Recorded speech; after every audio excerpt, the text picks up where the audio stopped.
All right, we're here with quarterback Nathan Bernhardt, sophomore here on the Arrows football team. And Bernie, preseason has to be a little bit different than last year. A freshman last year, the quarterback job kind of up in the air. But this year, going in, you're the starting quarterback. How's that different than last year? It's similar in some ways, but different in others. You're still like you're coming in as a freshman. You got to learn a different offense, a new offense. But at the same time, you have a little bit of experience coming into it instead of just coming straight out of middle school. That offense isn't a whole lot different from last year, right? Going from your freshman year to your sophomore year, difference maybe 10% different. How much? I would say we're doing a lot more 5 wide. Last year we mixed in some 5 wide. Yeah, we're going to do a lot less for the back and the backfield. I'd say that's a little bit different when you're calling protections and keeping that in mind. So yeah. It's got to be a comfort feeling, too, with having some varsity starts under your belt, right? And knowing what Friday nights look like. It's one thing to see it as an 8th grader, 7th grader from the sidelines and stands and whatnot. Your brothers obviously played, too. But being under there, the bullet's flying. You've got a year under your belt. So that's got to give you a lot of confidence heading into this year. And then Coach Valentine's had a long lineage of great quarterback player here at Ashland High School, and you fit that mold, too. So how has it been, you learning offense from him, football from him, and then being able to apply that onto the field and be a leader of the team? I mean, it's been great because he has so much knowledge. He's coached so much, so he's developed so many. He's seen so many things. He's played so many games, so he can definitely, help a quarterback in so many ways. Yeah. You had a real busy off season. Everybody's talking about it, obviously, but. It seems like hopefully you've had a good time and enjoyed the quarterback camps. What's been one or two of the highlights from this past summer? I think getting the offer at Iowa State at that camp, after camp, being pulled into Coach Hamill's office and getting that offer, that was pretty cool. But yeah, just seeing all those new places and everything, that's cool in itself. Right. We traveled 5,500 miles in June alone, so awesome. Just get out and see everything. That's great. We're here with quarterback Nathan Bernhardt for the Ashland Arrows varsity football team this year. This is the preseason, or the preview show rather, here. Looking forward to having everybody tune in this year on iHeartRadio. Brandon Wells, Kris Mowry, Tony Van Duyne, and I think Tony has our next question for you. Yeah, last year you had some really good wideouts. Johnny Metzger, Landon McFrederick, obviously both of those guys graduated. Who's going to fill those roles for you? You've had some 7-on-7 camps. You've had 2 scrimmages already. Who are some of the names of the guys that you think are going to fill some of those big wide receiver roles for them? Well, positionally, if you're going off of John's position, Michael Franz is going to fill that. Okay. And then Gabe Bates is going to fill Landon's spot at T this year. But I think we got a solid 5 guys. Dakota Crudy, obviously Caden Spots is back. Austin Downing and Tyler Sauter are going to rotate at Y. So I think we got some depth at receivers. We got some guys with skill. So I think we'll have guys, once they get experience, they'll keep getting better and better. Very good. Awesome. So this is something that's really important to any team. I don't care if it's track or football or what have you, but every team needs a leader. And on football, it's always the quarterback, right? If the quarterback isn't the leader, Houston, we have problems, right? Yeah. That's just a fact. We watch it in Cleveland with the Browns all the time. So how do you lead? I'm really curious about that. Are you more of a verbal leader, or more of a set-by-example kind of guy? How do you lead your guys? And as Kris is saying that, I'm thinking you're only a sophomore, so sometimes guys struggle with that when they're younger, but what does that look like for you? Yeah, obviously as a freshman last year, I didn't need to be super vocal or anything because, I had John Landon, they were helping me out and everything. They were the main leaders on the team. But, this year, I'm still more of a lead-by-example guy, I would think. But I'm a little bit more vocal this year. I know football even better this year. I know the offense as good as everyone else on the team now, so I can help guys. I can be more vocal this year in that way. Well, the next question I would ask, I guess, is you have a lot of different guys up on the offensive line. How's that coming together? They keep getting better and better. They've consistently improved from the first day hitting until now. Obviously, we got young guys. The center is a sophomore, so it's a whole different thing. But those keep getting better. What about team goals or personal goals? Coach V probably has pulled you guys together and set some team goals. Could you share some of those with us? And anything that you've set for yourself, either internally, is there a number that you're looking for yards, or are there touchdowns, or there wins?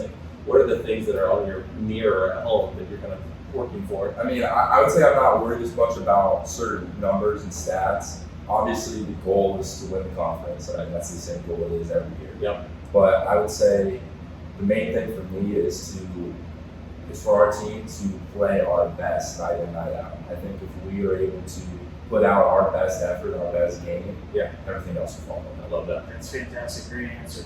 So, what do you think the keys are to the season? We talked a little bit about the offensive line. As Tony, Brandon, and I have talked, that's going to be, in our view, a big question mark, right? And you address that, how they're going to continue to get better and get coached up and whatnot. And some of those guys, like we said, right, this is going to be their first trial under fire. Last year, we basically graduated a 5 set of offensive linemen who were seniors, right? Which is kind of rare, but that's what we had. So 5 new faces coming in there. But other than that, what do you think the keys to the season are? I would say our biggest thing is to just offensively just be efficient, be able to get chunks of yards consistently, be able to make long drives and extend drives.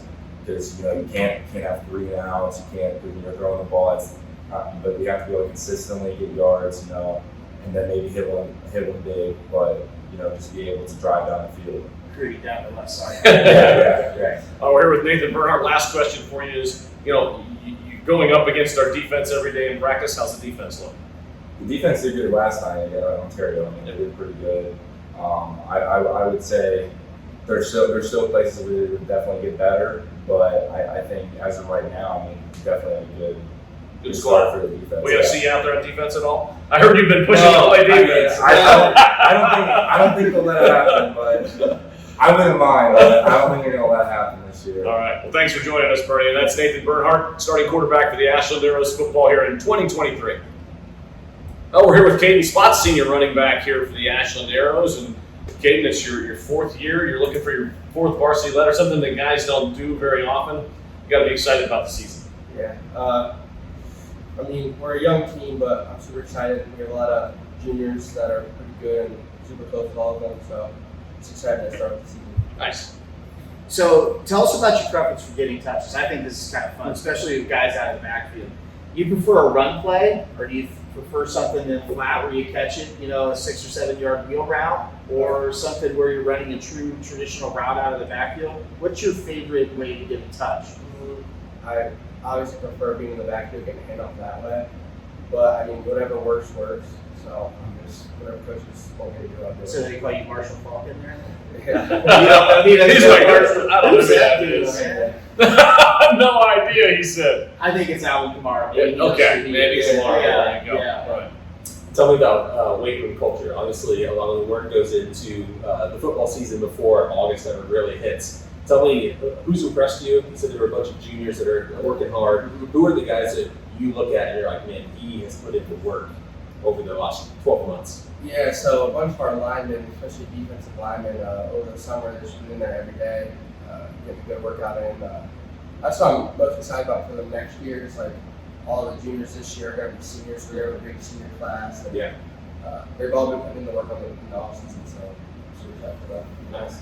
Completely different coach, not completely different coaching staff, but a different staff this year, different leader at the top. And, what's it like different? Not better or worse or anything like that, but like how is it different this year with Coach B's staff and this group and the offense especially? Well, obviously last year we had a bunch of like motioning during the backfield, all that, but this year it's more like spread offense.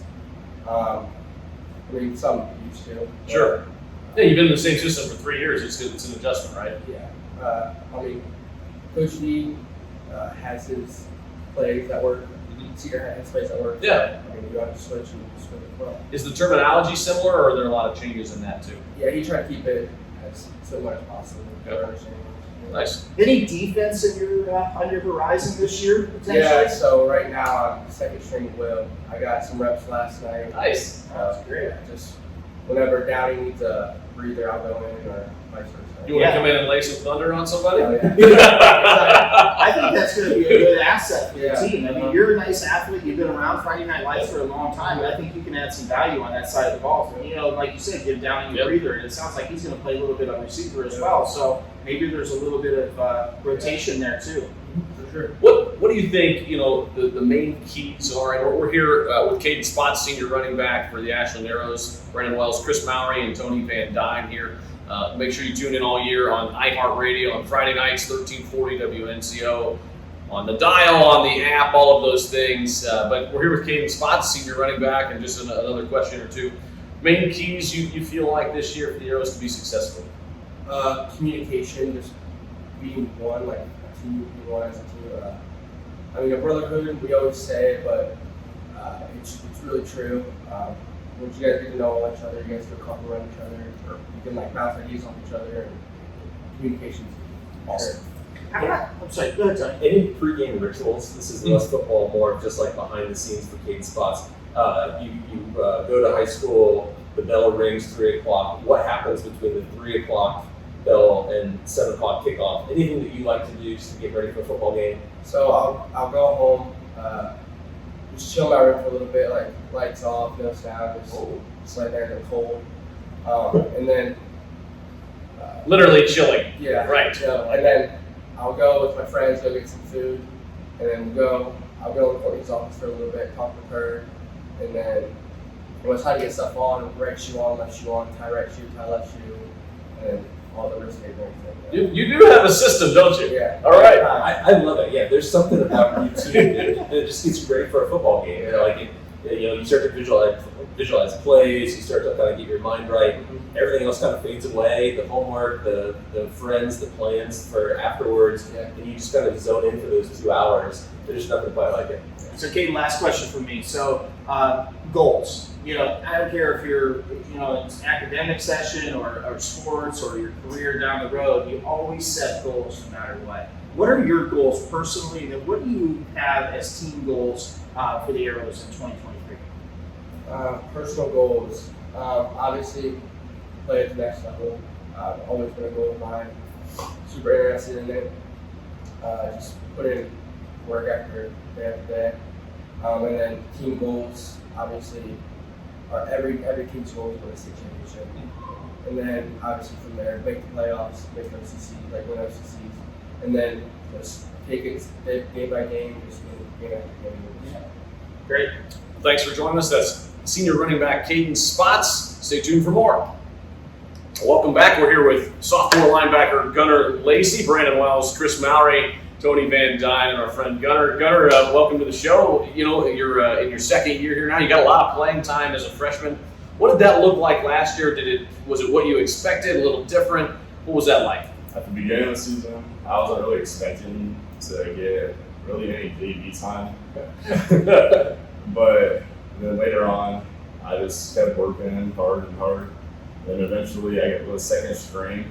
I got to play a little bit the first game. In the second game, they said I was starting, and I had a really big game that game. And they just kept me there. Were you, by the end of the year, did the game feel like it slowed down? It definitely did. I was really nervous the first couple games.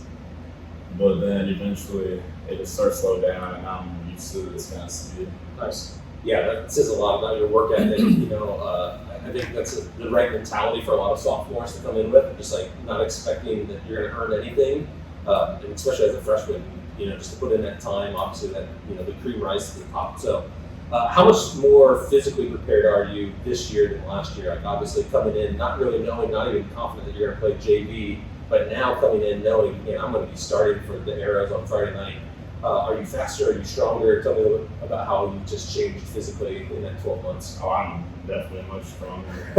I was like barely lifting 135 at the beginning of last year, but now I'm like repping 135 for like 500 times. So, and then speed-wise, I've definitely been increasing that a lot too. So, it's going to be a big difference this year. Yeah, it makes you want to put the time in when you're getting time playing the game too, right? That you're not just putting that time in that you think is going to go for a waste, but this is going to pay off on a Friday night. For sure. So the Lacey family's had a long lineage of football history, I've been told, starting with your dad. And is there any other family members? And then talk to us a little bit about the family lineage, but what it means to you to continue that trajectory and that legacy of Lacey's Friday Night Lights and then playing football in general.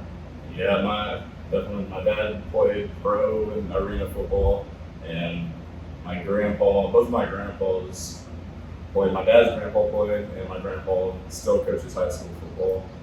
And it definitely means a lot because it's kind of just expected because I've been working. My dad's been like throwing football to me in the backyard ever since I was like 3. So, and then like my whole family, my cousins, they just been making me worse. So It's a family tradition. I just So had, Dad throws him the ball on Thanksgiving, and then probably Brings the heat. taught him how to tackle early. definitely got me not scared to hit it. All right, so team goals, expectations for the season. What are you hoping to get out of individually and as a team? Hoping to get further in the playoffs this year. Moving down to D3 will definitely help a lot. Even though Toledo Central Catholic can't. And we don't mention them on here. We don't talk about that, right? That doesn't matter. Yeah. That doesn't matter. So, I'm looking forward to get more tackles, but like it's more important just to come together as a team. Yeah. Instead of like no one can do this by themselves. Right. So.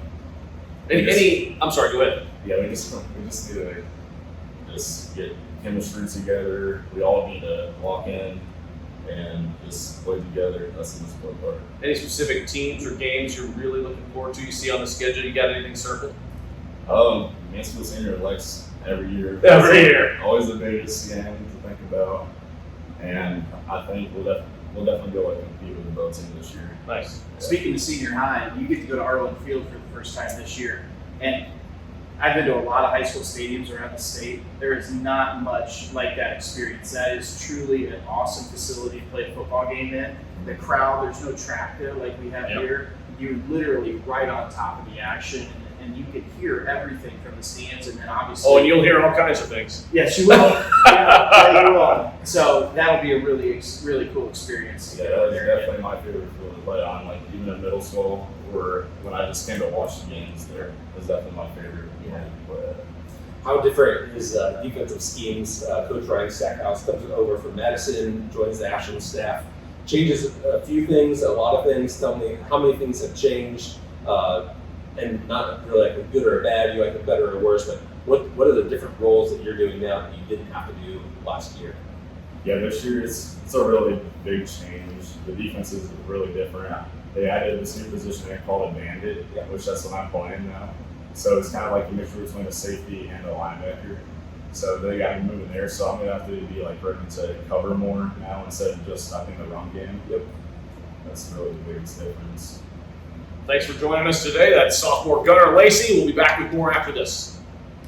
All right, we're here with junior Tyler Sauter. Tyler, thanks for joining us here today in the Arrows preseason preview show. You've spent a lot of time now around your teammates and getting ready for this season. Who's impressed you the most this year with their work ethic? And as you look into this upcoming year, it's going to be a lot different than last year. Who do you think, hey, these guys are going to make a big leap? There's a couple guys I can think of, but the main one is probably Gabe Baith. He's going to be a sophomore this year. Playing offense for us might help us out a little bit defensively, but yeah.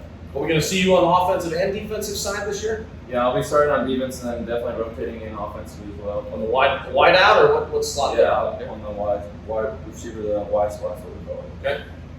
How much more physically prepared are you for this season? Obviously, last year, as the preseason kind of started through, you kind of realized that you were going to get some defensive playing time. You played all 12 games, right? I think last year. Missed the first one due to a shoulder injury, but That's right. Yeah, and then obviously now you've had 12 months just to physically prepare in the weight room, on the track. How much more physically ready are you for this season? I feel a lot better heading into this year, especially with the weight training we've been doing, the conditioning out in the field. I feel a lot more like in shape and ready to go. Yeah. Brandon Wells, Kris Mowry, and Tony Van Duyne alongside junior Tyler Sauter. And your dad's on the staff. What's it like kind of playing with your dad over there, watching you at all times? Pros, cons in between? I mean, it's awesome. I love it, but at the same time, like you mess up, he's really going to chew you out. Gotta be careful there. But no, it's great going home after games and sit down and watch a film with him before he falls asleep. Sometimes I'll look over and he's dozed off. A film session, like, oh. This one's over. So football, first and foremost, is a team sport. Like, it is the epitome of a team sport, from the right guard to the left tackle and the strong safety, etc. How would you say the team is coming together this year, one. And then what goals do you have for your defensive unit this year? Obviously, last year's defense was a really good squad, really heavily senior laden and led. New faces are going to be on that side of the ball with you this year. So how would you answer those? I think first of all, guys are starting to figure out where they fit in and how they're going to help us out, and what their roles are as we get later in the scrimmage, or later. We've got our scrimmages in now, so guys are starting to figure that out there, and people are starting to work better together. Our line's improving every day, so that's working out there good.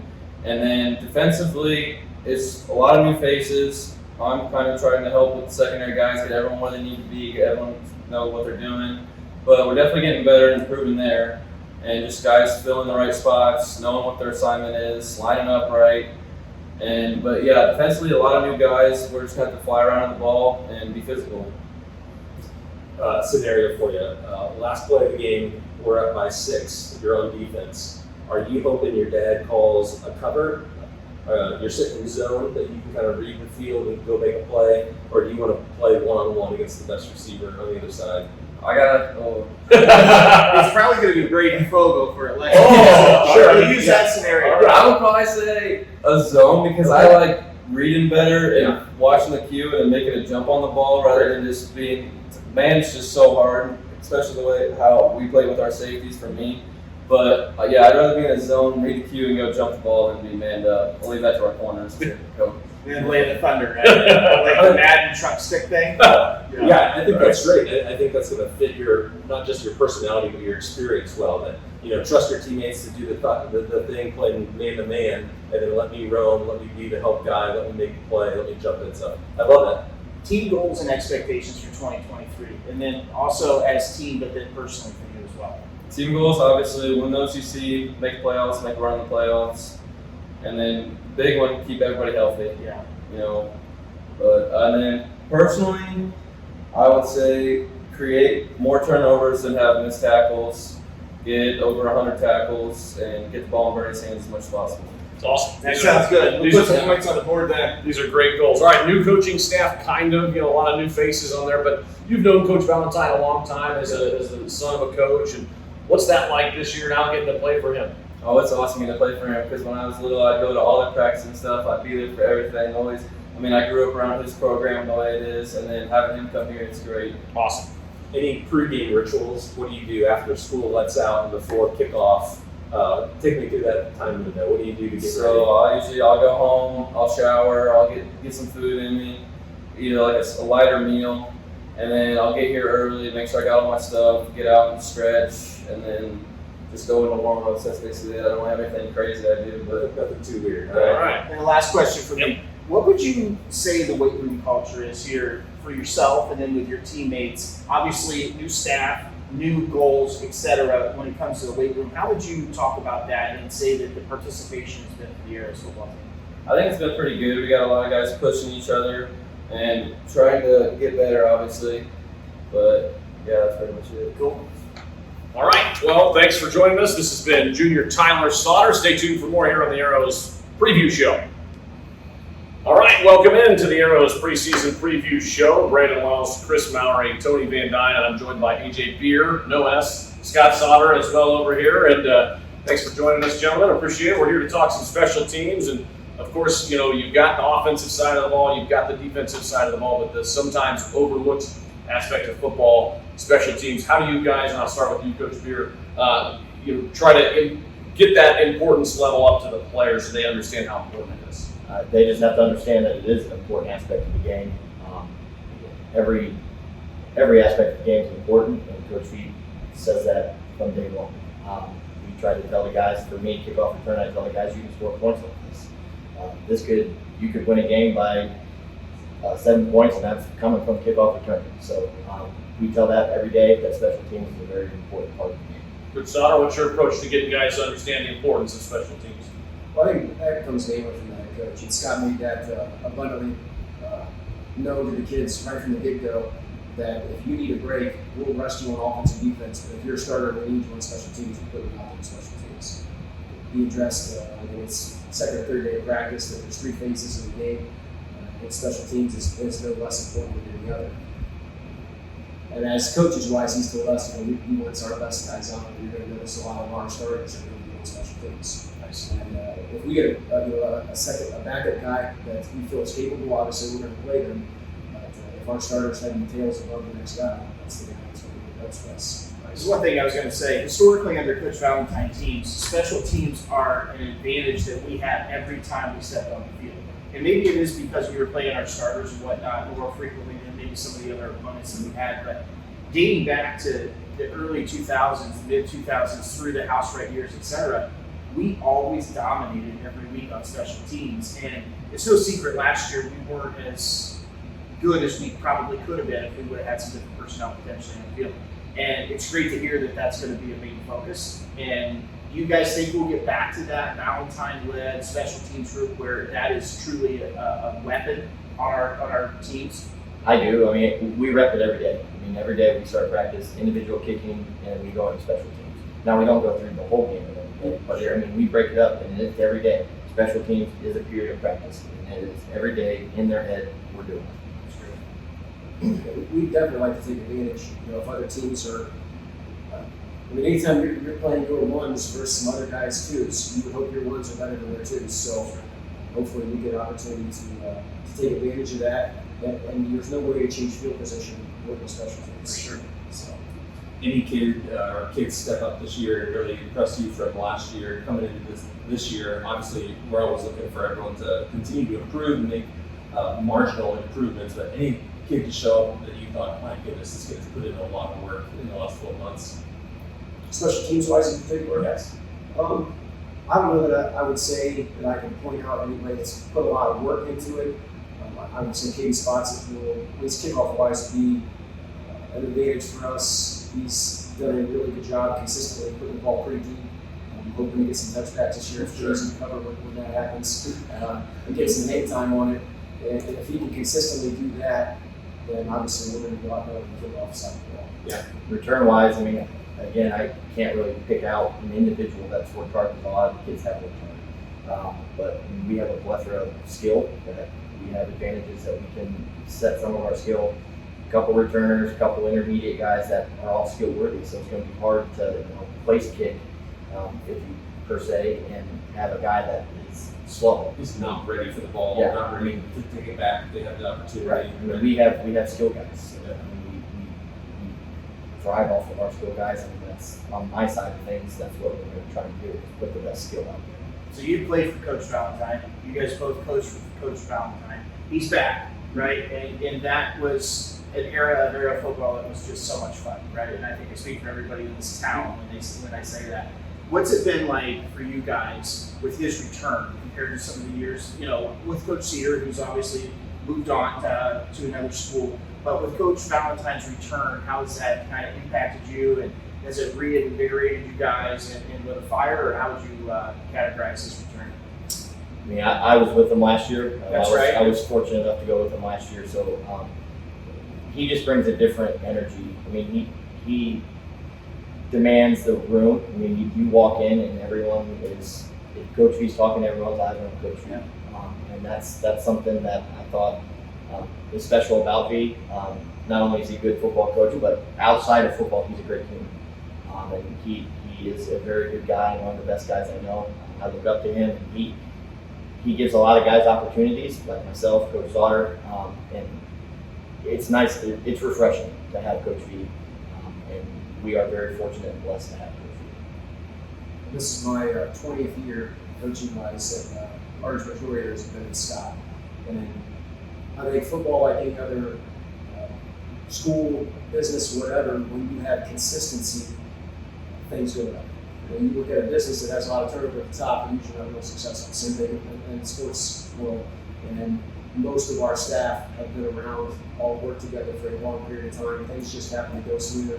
You're not directing traffic all the time. Everybody knows what their job is and just gets after it. And I think that just lends to success. Fantastic. Any games on the schedule that you're particularly looking forward to? Obviously, every game is going to be a big game, not just getting ready for the OCC, but obviously to try to win the OCC, but more of an emotional game, or more of is there a team out there that you're just looking forward to this season to get back after? it's always legs. No one likes legs. That for me, it's always legs. Worcester's a close second. Not stepped off of baseball. But, Worcester's always a close second.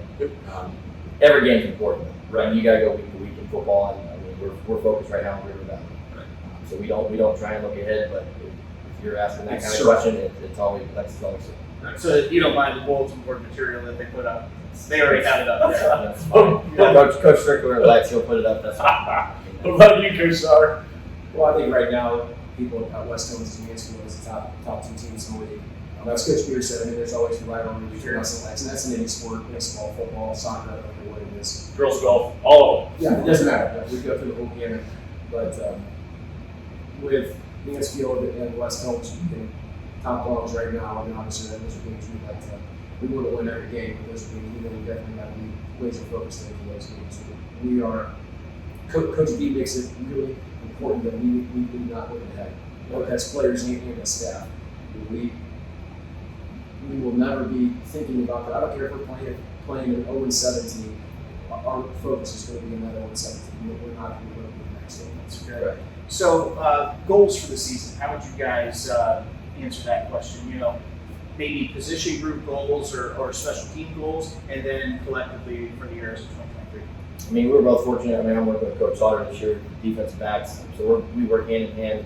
I would say for our group, it's just to get experience, get reps, and get better every day. I mean, we're telling our guys every day that we need to get better, and that's why you play the game. And that's why you have to practice every day, because we're not perfect. And we've seen that in scrimmage season. We got things to work on, so I think as a group, it's get better every day. As a whole, for a team, I mean, you always want a conference championship. You always want to go to the P word, and you eventually want to win a state championship. So I think those three are common throughout the program. That's something that Coach V always pushes to. You know, I mean, for us, we have to be better every day. If you look at our roster, we don't have a plethora of guys with Division I scholarships or even scholarships in general right now. So we have got to take, and I feel like that's something that Coach V and his staff has always done a very good job of taking guys that are maybe not as naturally gifted. You know, we don't have a lot of 6'3", 200-pound kids that run 4.5. We just don't. We haven't historically, and yet we found a way to win a lot of games. And that's getting kids to maximize their potential. And right now, I think we've got a group of kids that are working really hard, and hopefully we will continue to get better every day because we have to. If we're not getting better, then we'll struggle. The big thing for us, we always talk about winning the conference. Our conference is great. If we can win the conference, there's especially the way playoffs works now, we'll host in the first round. And if I said playoffs, you use the P word. If you don't know the background with that with Coach Valentine, we always have Saturday meals. Usually, we're here a long time on Saturday coaching wise. And if you mention playoffs as a staff, then you're the guy for the bill for Saturday. So you're putting 3 weeks of bill. He's putting the $400 VW. That's fantastic. Yeah. But if you can win our conference, then we'll take care of all those things. Last question for you before we let you guys go. Who's playing the kind of critical roles? I mean, they're all critical. I know the Coach Speak answered that, but like on special teams, as far as place kicker, maybe gunner, returner, who are we looking at for some of those roles? Well, we already talked about Spots is going to do handle most of the kicking for us. Can I interrupt you real quick? Sure. How comfortable would you feel with him kicking range-wise on field goal? I'd say right now, like if we had to win a game, and if it was a decision whether we're going to try to go for it or let him kick, I'd say if we get inside, we're talking 40-yarder, and then we're fairly confident he can hit out 45, 48 maybe. Yeah. And then as far as returners, I think right now Michael Franz and then my son Tyler are handling primarily being returners both in the punt game and Last question, I lied. Can you outrun your son in a race? No. No. Shit, After his freshman year, that's it. You might be able to out-eat him. No, actually, I'm not going to do that anymore. Well, thanks for joining us. That's Coach AJ Beer, Coach Scott Sauter. Back with more after this on the Arrows preseason show. Welcome into the Arrows preseason preview show as the Arrows get ready for a new campaign under head coach Scott Valentine and new and / old defensive coordinator Ryan Stackhouse back on the squad, and Kris Mowry and Tony Van Duyne and myself here. Happy to have you, and thanks for joining us. Glad to have you back. Thank you guys. All right, first question for you. You know, we're a couple of weeks in now. We're only a week before the opener. How has the defense looked as far as in 7-on-7s and the scrimmages, and what kind of different stuff are we doing this year? The biggest thing so far is just continue to have them fly to the football. They did a great job last year flying to the football and getting 11 guys to the football. So in case they do, hit one or get open, hit a gap, and we got enough guys to bring them down. So I think that's the biggest thing right now is continue to get guys to do that. And then just working scheme in and working those small technique things throughout the rest of practice is important too. And you've had North Canton Hoover in Ontario so far. How did those go? Oh, we don't care about wins and losses. Nobody really keeps score in scrimmages, but how do you think the progression was? Good. And just getting the film. We watched a lot of film this morning already, about 45 minutes of just Ontario film, breaking things down. And like I said, I think the score at halftime was 7-3 or something like that. But we had 43 plays on defense, which is a lot and a half, and to only give up 3 points. And it wasn't because we were all doing the perfect stuff. It was more because we're flying to the football and we're fast, and that's what I really want to focus on. And they went well overall, and it's good film, it's good teaching, and just being able to get the kids better at football IQ. Obviously, from last year, there's only a couple starters coming back, So you got a lot of inexperienced guys stepping up and trying to play. So teaching them the ins and outs of football is going to be key the next couple of weeks. So. We were talking with Gunner, talking about defensive scheme a little bit, and just the difference, the scheme that you're going to bring in this year that you've already been installing. Gunner kind of playing a bandit role, kind of a new role for him. Talk to us in general about defensive schemes, what you're trying to do, obviously without giving away too much before week one. Yeah, no, I mean, obviously they're going to get the same film that everybody else gets and sees what we're doing pretty early on. We already traded River Valley our film, so they kind of get a good feel of what we're doing. But it's not, we're trying not to be locked in on any certain game, trying to be multiple up front, be able to move our best guys and get them free to the play. If they're to run play, we want to get an extra guy in the box, be able to move some of our best guys around like the bandit, not have him just sit in one spot every single play, be able to put him to the boundary, be able to blitz him to the field, and everybody's going to see that all year long. Same with Sauter, he had a ton of tackles at the safety position, so trying to get him in the box at times. And so just kind of mixing things up, being at a 4-man at times, being at a 3-man, so they can't just kind of, this is what they're going to be in every single play.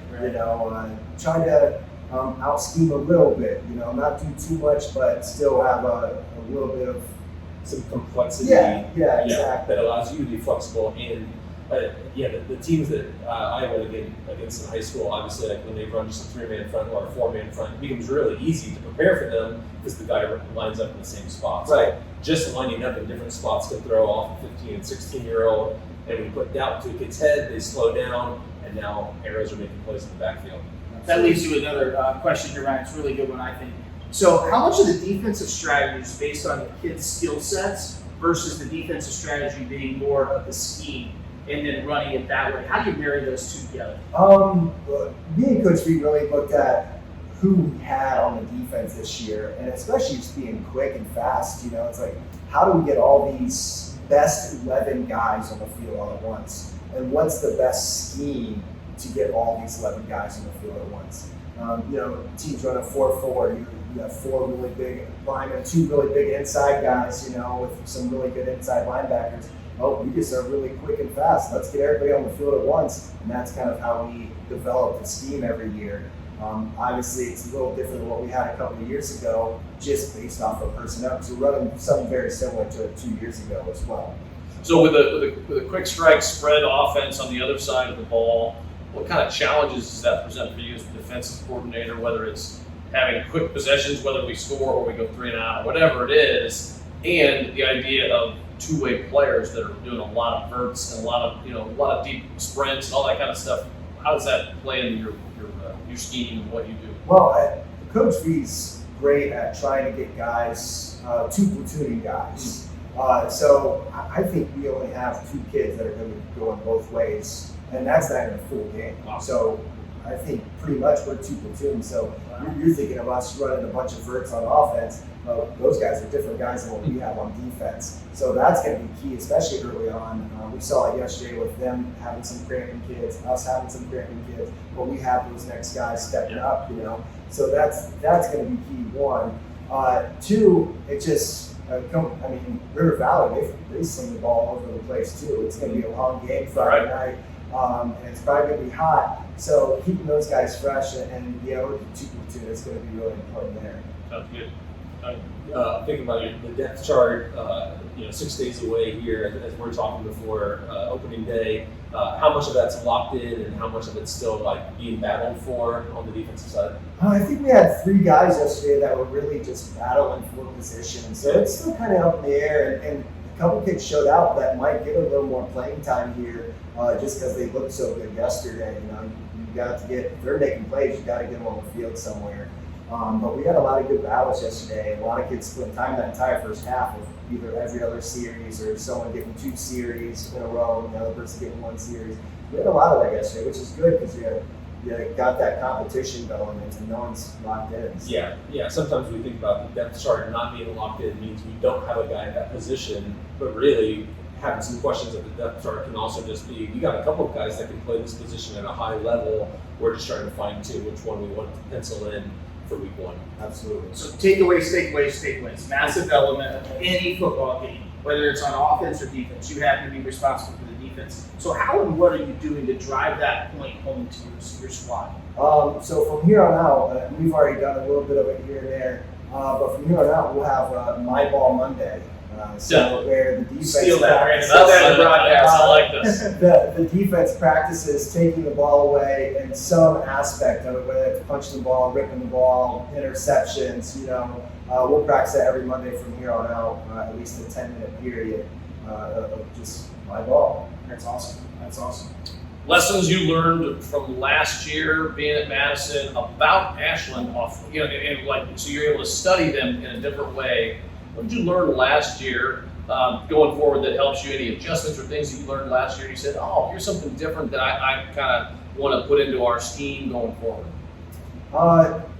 Just allowing some of the D linemen to get after it a little bit. Before, it was more of let's read and slow down and read the offensive line. But now with seeing who they have from last year, I know some of those D linemen can make some plays in the backfield. Nice. And a couple of them played last year too, quite a bit. So kind of unleashing those guys a little bit, understand what they can do. Going into that 4-man front, like, hey, just get after it, Some of those things kind of helped out, seeing that from a different perspective. Awesome. Give us some of those names. You're talking about the defensive line, which I've heard it has performed pretty strongly for you and it seems to be pretty deep. Who are some of those names that you really think are going to be game changers? Yeah, Joey Eisenhart has done a great job leading that D line, being vocal. He made quite a few plays in the backfield yesterday, making, fighting off a double team, making the back step up, really being triple teams. Cooper Smith playing to the boundary. He's done a nice job at boundary tackle. And then Dylan Hodges and Brandon Briggs, both in the middle at nose, are doing a really nice job inside as well.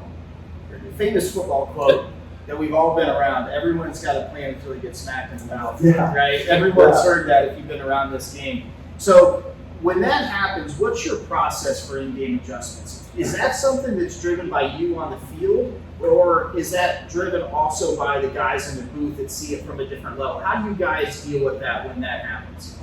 So we've done a pretty good job of trying to get as much of our game plan in already, all of our basics. During camp, during even June, of our basics, hey, this is stuff we could run all season long. We might not run it every week, but we need that in our back pocket in case we need to pull it out in the second quarter if something not going so well, Right. We obviously have technology, Huddle Sideline is what it's called, and we can watch the iPad on the sideline. We'll all sit there being 2 platoon helps us, We'll all as a defense, come together, watch the last series on film, like, hey, this is what we need to do. Oh, they're hitting the D-gap really hard with the ISO. Let's play a different front to get someone in that D-gap right now. So just making those quick adjustments, but having those ready to go, so we don't have to create them on the sideline.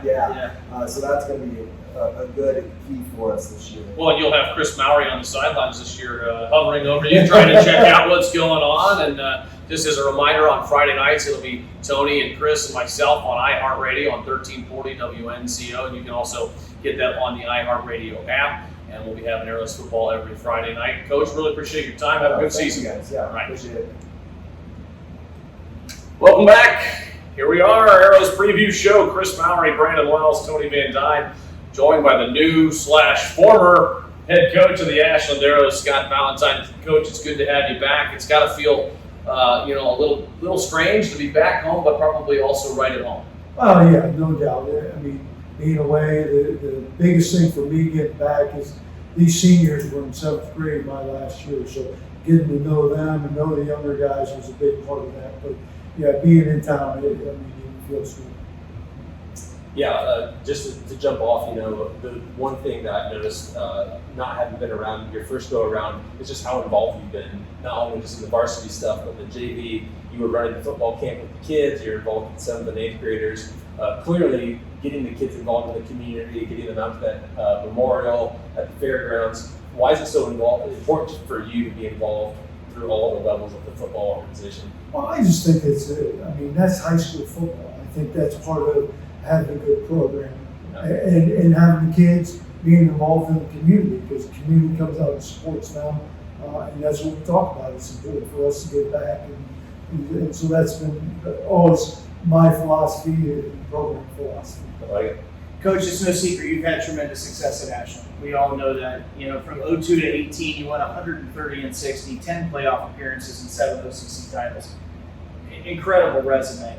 So some in the community may think that's automatic right away, right? The expectations when you're successful are sky high. How do you temper those and say, look, as you mentioned, I didn't know these kids and have a relationship with them. They were in the 7th grade. You're kind of inheriting a new squad, a new group, et cetera, that are going to learn your philosophy and your system. How do you temper those expectations, not only to the community members, but probably to some of these parents of these players that you have now too, that went through the glory days of Ashland High School football? Well, I told the kids I don't want to temper those expectations. They've got to be willing to accept the expectations. And losing the seniors that we lost last year, that was a big group. So, I know there's some doubt in what these guys are doing, but we've had groups in the past that the kids have to be ready to be the next man up and be ready to go. And our expectation isn't any lower than what it's always been. And so we're working and striving to get those things done. And the kids, I told them they have to have trust in me and the coaching staff I have, and we're going to work them and try to put us in the best position to be successful. Coach, you stepped away for a little while to watch your son and just sort of take some time off as well, and then you came back last year. What have you been yearning to get back to? Did you learn anything while you were away that you're like, ooh, there's some things I might do a little differently? Because sometimes just that absence, you have a different approach or different perspective, or you're like, now I'm doubling down. I know what we're doing here. I got this. Well, I think part of it was I had one son at AU and then one at Mount Union. So 2 very successful programs. So the opportunity to sit back and watch those coaches do things, we were able to pick up a few things there. And then I got the opportunity, Lee gave me the opportunity to coach with them at the university, but also go to Mount Union. Certain weeks to be able to watch my son there. So to be around that staff, it was a great experience for me too. So a lot of little things that I could add to some of the stuff that we did before. And so a great couple of years and opportunity, but then wanting to get back at high school level. I really enjoyed high school level and being on that level and seeing kids progress from those freshman middle school years to where they end up. That's really what I really enjoyed that. Awesome. You were able to coach in the OCC conference last year at Madison. What did you learn through those games that you might apply to this season? Obviously, the OCC's changed since your first tenure here at Ashland. What's different, and what do you think you're going to apply this year? Well, I think the OCC has always been a competitive league. And right now, you know, people, the coaching staffs and coaches are really good in the league. So I think the one thing you better be ready is every week to make adjustments and have your kids able to make adjustments during the game, because you're going to get different things from those coaching staffs because they are so good. Yeah. So game management coach, how do you balance play calling, position coaching, and ultimately being the general and the overall leader of the entire staff and the player group? Do you delegate some of those responsibilities? Do you hold some of those tight and handle that responsibility, and then maybe later in the season hand some of those off? Or how do you manage that whole process of being the head coach?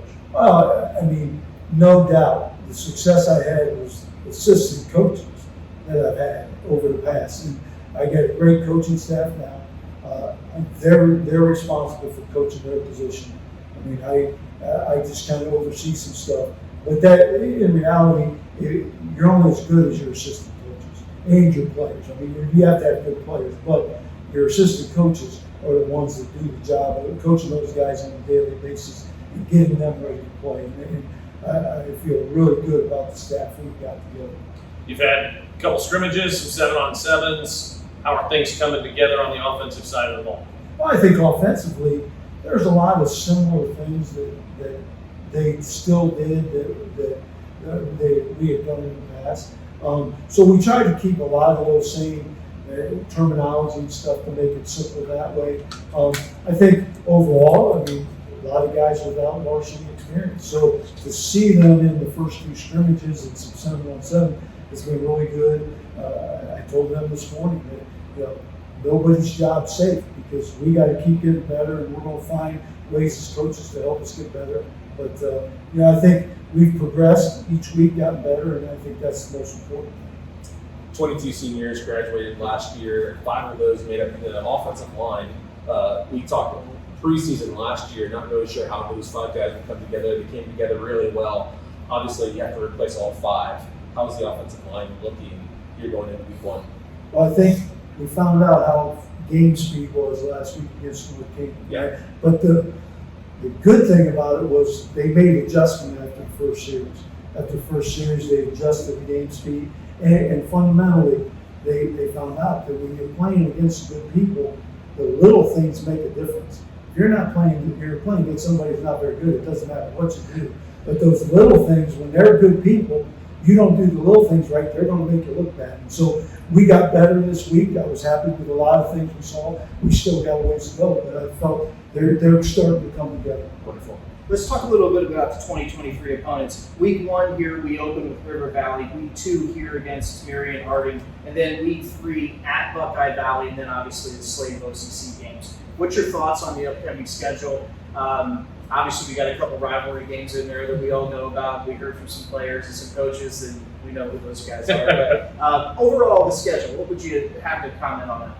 Well, I would say, I mean, River Valley is similar to us. They're wide open. They lost a really good quarterback last year, but the kid they have now is pretty good. So again, non-league wise, they have a new coach, and then also Marion Harding's got a new coach. So some of that change from what they were last year to this year could be different. We've got an opportunity to see River Valley and in Buckeye Valley, scrimmage Lexington the other night. So, I mean, those are teams that early on, you just never know what you're going to get coming out, because they might hide things and stuff like that.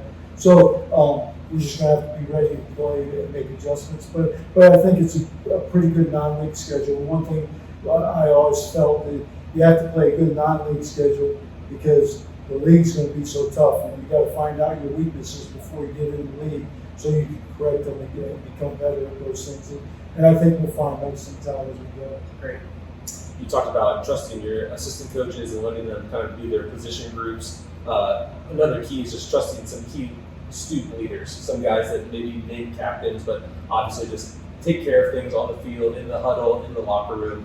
Who are some of those kids? Give us a few names of kids that you've been impressed by their leadership qualities. And like you said, the senior group was such a big group, and they graduated, and there were strong leaders in that group. So those guys underneath him really didn't realize what leadership, what it was all about, and how they have. But I think, Caden Spots has been a 3-year level winner, so definitely guys are looking to him. And some of those other seniors that have been around, Austin Downey's been around all over and doing stuff. We've got a group of those guys, but then you've got younger guys that are in those groups that, by position, you got a Mike linebacker who played in Gunner Lacey. You get Nathan Bernhardt, quarterback, which are natural leadership positions. So I told them today that there's a group of guys that we'll send out as captains for our coin toss, and that's always been my feeling, because I've always felt our senior group has to be our leaders. So we'll vote on those guys, but everyone still has to be a leader within their position and how they handle it. So I don't have any less expectations for the leaders that we have on this team right now than what we did before. So those guys are going to have to come out and really keep that leadership going. Brandon Wells, Kris Mowry, and Tony Van Duyne alongside head coach Scott Valentine here on iHeartRadio preview show that we're playing on the Ashland City Schools YouTube channel. Thanks for joining us, Coach. I've got a few more questions for you. One, I would say, you mentioned Nathan Bernhardt. How has he looked so far? Of course, everybody sees the 6'5", 6'6" quarterback with offers from around the country already.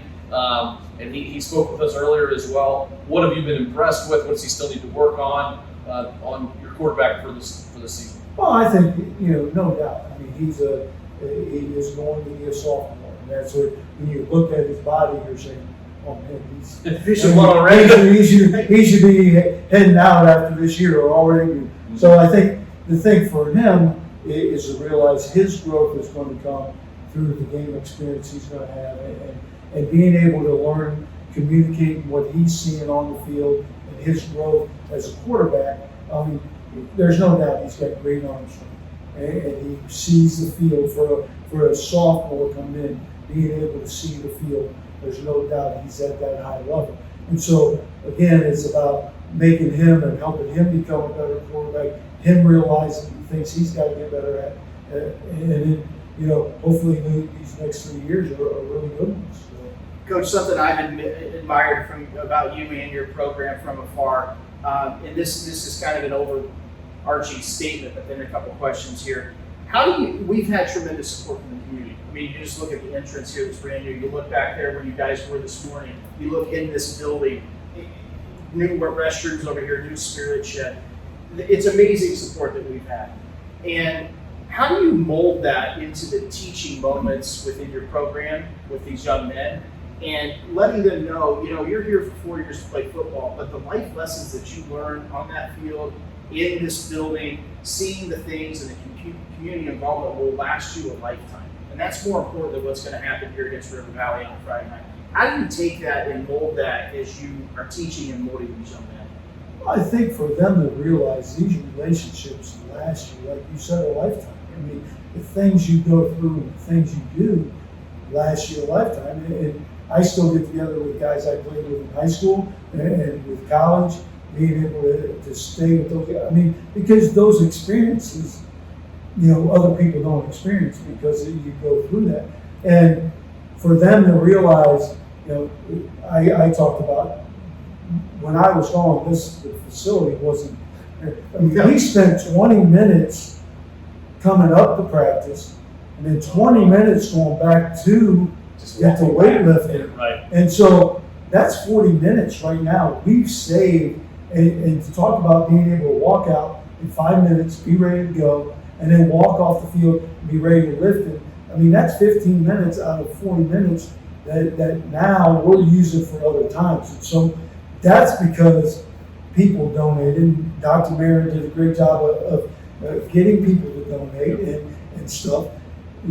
So for them to realize this isn't what it is everywhere.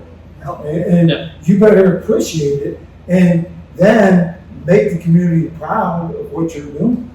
Great, that's a great answer, especially as a board member. That's a great answer. Last question from me, and I'm sure these guys might have another question or so, but it's going to be what seems like a relatively young group this year in the big scheme of it. Maybe we're going to have some seniors, of course, but some guys that haven't had as much on-field experience at the varsity level, a starter at sophomore, starting sophomore quarterback. How do you and your staff look at that going into the first few weeks of the season? Well, I talk to the kids about we're going to have a routine of stuff we do, because if we have a routine, pregame routine that's the same every week, we want you to feel comfortable going on the field. And our reps that we're going to get during the week, hopefully coaching staff-wise, we do a good job of preparing them.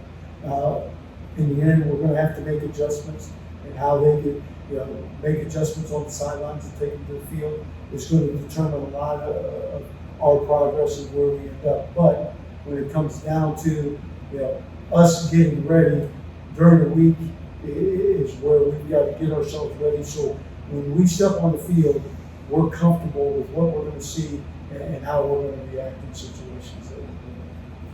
Just overall, what are the strengths of this team? What are the areas that you just feel most confident or most prepared going into River Valley? Are there areas that you just feel like this is solid? Or I'm not sure you ever feel. I mean, that first game, there's so many different things, and over the years, there's so many different things that can happen.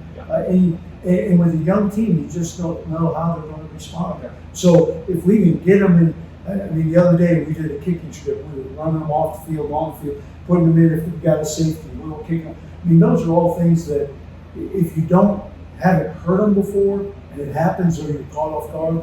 So we're trying to put them in those situations, and we'll put them in more situations.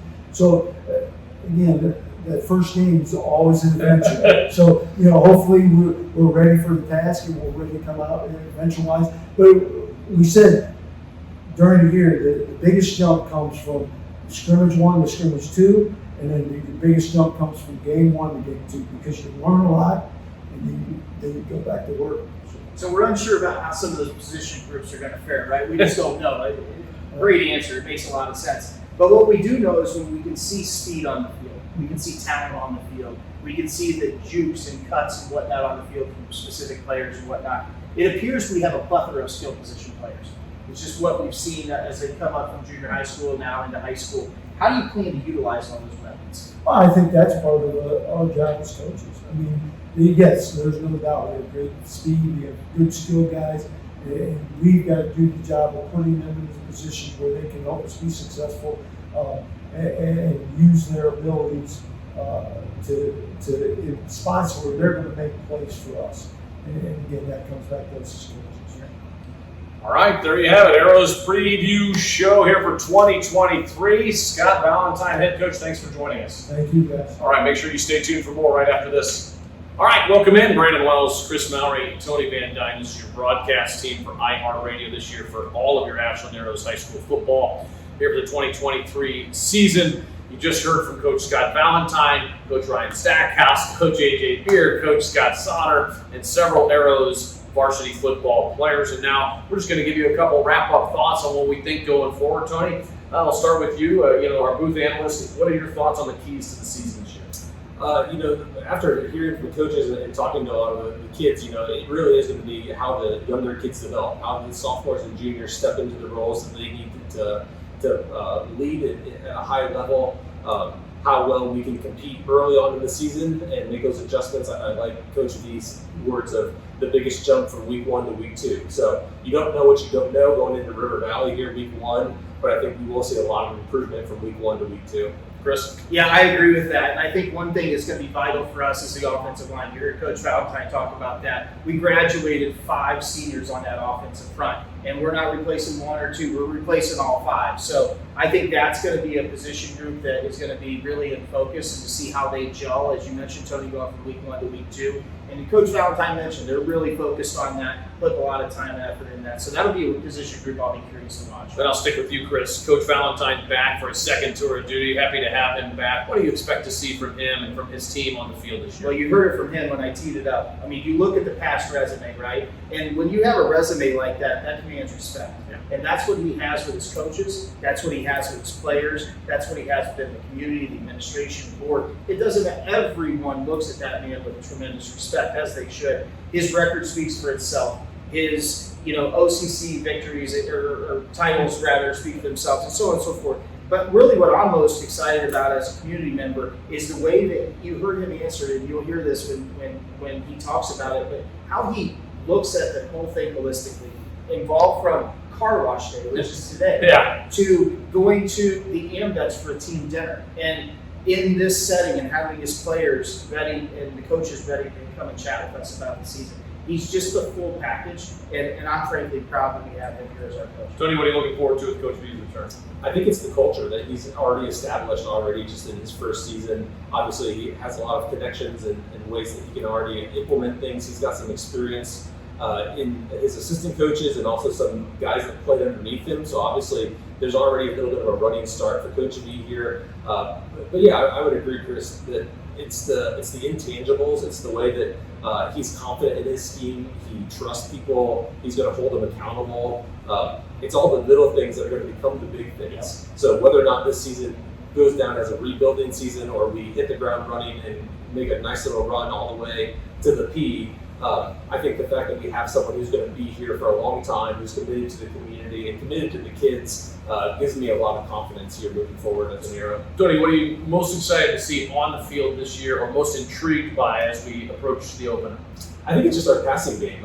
All the skilled players that we do have, I do have a lot of confidence in the offensive line coming together, even though they're a young squad. And then to watch the Division I recruit, there's a reason why schools are already looking at Nathan as a potential future college football player. So to watch that offensive passing scheme come onto the field and really give some teams some challenges, I think I'm most looking forward to. Tony, For me, it's going to be real simple. It's going to be the defense. I agree with everything Tony said, but it's the defense. That defense last year kept us in games. That defense last year arguably won us a couple games with some fumbles and some strip sacks, some pick sixes, so on and so forth. So it's going to be real fun to see how that group matures and gels as well. And then do they carry that kind of commanding respect that we had with our defense last year? Now, it's no secret. We graduated everybody basically from that defense. We've got a Lacey Dak and a couple others that are starters from last year's squad. Got a lot of valuable time, but I'll be interested to see how that group comes together. Well, that leads me to my next question, the young player development. What are you looking for this year? We lost 22 seniors, and a lot of those seniors played some big roles on this Arrows football team. Well, as you and I, when we had Coach Valentine on with the baseball broadcast, he talked about that. He said there's not a lot of film that you can go back and watch from last year because all the seniors were on the field. Makes perfect sense. Right. And that junior class, this year's senior class here at the high school, just isn't as large, right?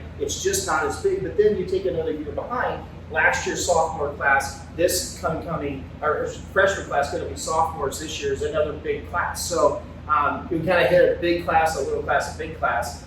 So we'll see how that plays out as well. Tony, the OCC, we'll talk about that briefly before we talk about the region, and then we'll wrap up here. Again, Kris Mowry, Brandon Willis, and Tony Van Duyne, your iHeartRadio broadcast team this year for Friday Night Football. Your thoughts on the conference this year?